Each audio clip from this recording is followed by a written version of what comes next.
از ذخر آمد میشناسم.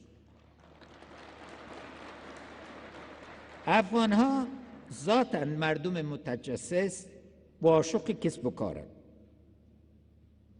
گدایی در فرهنگ ما جایی ندارد. اما امروز که ما مجبوریم دست به کمک دراز کنیم، همه تبعات جنگ لعنتی و مداخلات است. من وعده می دهم که نظام را از شر کاغذبازی اداری و رشوه‌ستانی بیشتر پاک نمایم تا عایدات ما بلند برود و سکتور خصوصی ما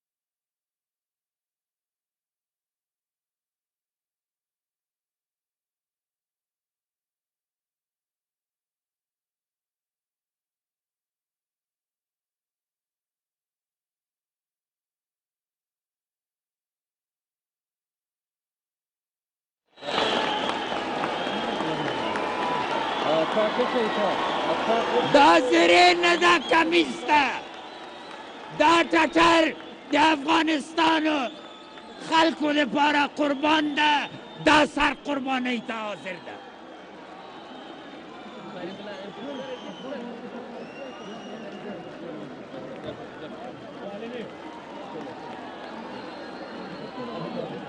لوی حمله م لیدلی، یو دوه انفجار نه مه ډارېږئ، قرار کینئ.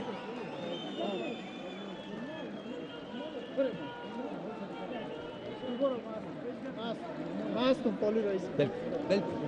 باقی رو بخونیم یا خلاص کنیم؟